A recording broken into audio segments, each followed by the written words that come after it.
Hola a todos, ¿cómo están? Y espero que estén muy bien. Como bien sabemos, la economía es una disciplina que ha evolucionado a lo largo de la historia, dando lugar a diversas corrientes de pensamiento que han moldeado nuestra comprensión del mundo económico. Por eso, en este video estaremos explorando 4 de las corrientes económicas más influyentes: la economía marxista, la teoría marginalista de Jevons y Menger, el equilibrio general de Wallace y el equilibrio parcial de Marshall. Cada una de estas corrientes ofrece una perspectiva única sobre cómo funcionan los mercados, la distribución de la riqueza y el papel del Estado en la economía. Por eso hoy nuestro equipo, el cual está conformado por Valentina Velázquez Osorio, Cheri Michelle Palacios Matute, María Alejandra Murillo Castro y yo, John Elian Pérez Osorio, los estaremos guiando por las mentes que definieron la economía moderna. Sean bienvenidos. La economía marxista, desarrollada por Karl Marx, busca explicar cómo funciona el sistema capitalista y por qué genera desigualdades sociales.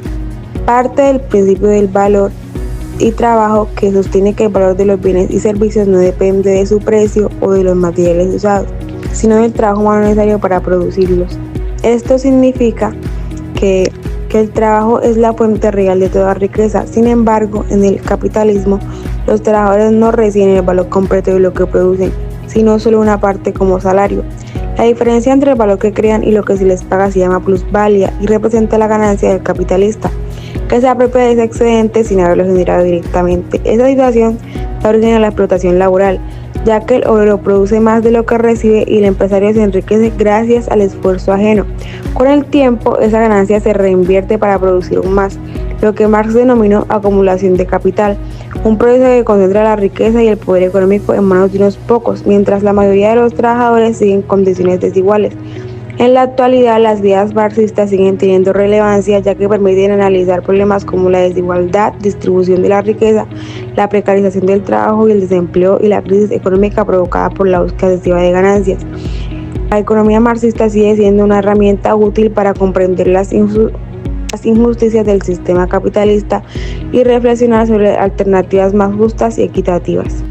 Bueno, ahora estaremos hablando de la teoría marginalista, la cual fue desarrollada en la década de 1870 por William Stalin Jevons y Karl Menger. Esta revolucionó la economía al enfocarse en la utilidad marginal de los bienes y servicios. Desde su contexto histórico, esta surgió como una crítica a la teoría clásica de Adam Smith y David Ricardo, la cual se centraba en la producción y el costo de producción.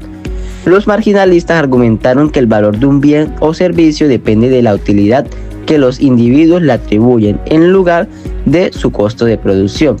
Desde los conceptos claves podemos tener dos que son muy importantes. El primero, la utilidad marginal, la cual se refiere a la satisfacción adicional que un consumidor obtiene al consumir una unidad adicional de un bien o servicio.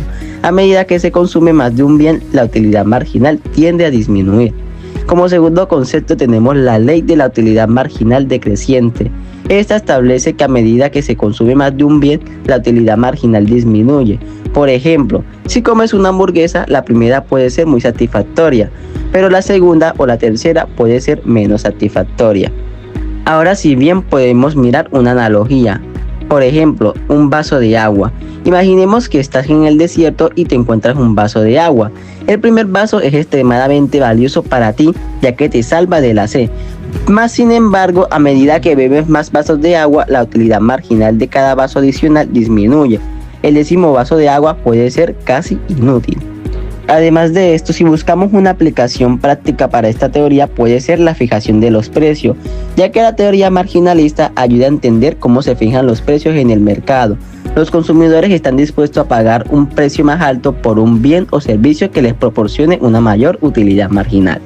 Y esto es todo lo importante de esta teoría marginalista. El equilibrio general de Walras es una teoría que busca explicar cómo todos los mercados de una economía están conectados entre sí y cómo logran ajustarse hasta llegar a un punto de equilibrio común.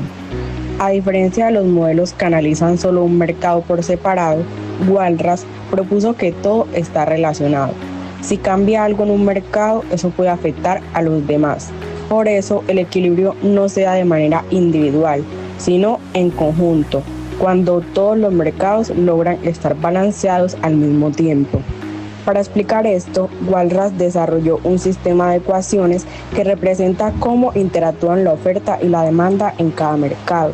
Además, introdujo el concepto de tatoneming o tanteo, que es como un proceso de prueba y error en el que los precios se van ajustando hasta que la oferta y la demanda coinciden. En este proceso aparece la figura del subastador, una especie de mediador que se encarga de anunciar los precios y de modificarlos según las reacciones del mercado hasta que todo esté en completo equilibrio. Un ejemplo sencillo sería pensar en una economía con dos mercados, el pan y el trigo. Si sube el precio del trigo, a los panaderos les cuesta más producir pan, así que la oferta de pan disminuye y su precio sube. Ese aumento puede hacer que los consumidores compren menos pan, lo que reduce la demanda de trigo otra vez. Según Walras, para que el equilibrio general exista, deben cumplirse ciertas condiciones, como que haya competencia perfecta, que los precios puedan moverse libremente y que los consumidores y productores actúen de forma racional. Cuando esto ocurre, todos los mercados pueden equilibrarse simultáneamente, logrando una asignación eficiente y los recursos en toda la economía. Hoy les voy a hablar sobre el equilibrio parcial, una teoría propuesta por Alfred Marshall, uno de los economistas más importantes del siglo XIX. Alfred planteó que para entender cómo se forma el precio de un producto no es necesario analizar toda la economía al mismo tiempo, basta con estudiar un solo mercado suponiendo que todo lo demás permanece igual, lo que se conoce como ceteris paribus. En este enfoque, el precio y la cantidad de equilibrio se determinan por la interacción entre la oferta y la demanda. Cuando la demanda aumenta o disminuye, el precio también cambia hasta encontrar un punto en el que los consumidores y los productores están de acuerdo. Ese punto se llama equilibrio.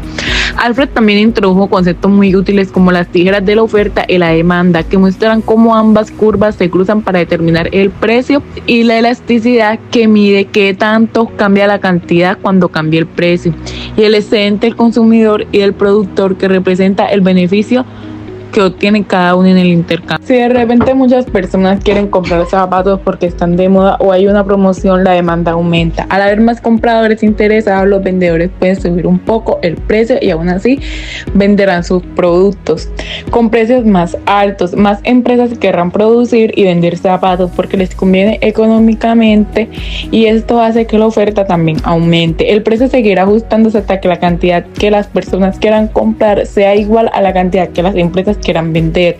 Ese punto es el precio de equilibrio, y la cantidad que se vende en ese punto se llama cantidad de equilibrio. Así, Alfred explicó que el equilibrio se alcanza cuando la oferta y la demanda se igualan en un solo mercado, manteniendo todo lo demás constante. A lo largo de la historia, las teorías económicas han intentado explicar cómo funciona y se equilibra nuestra sociedad.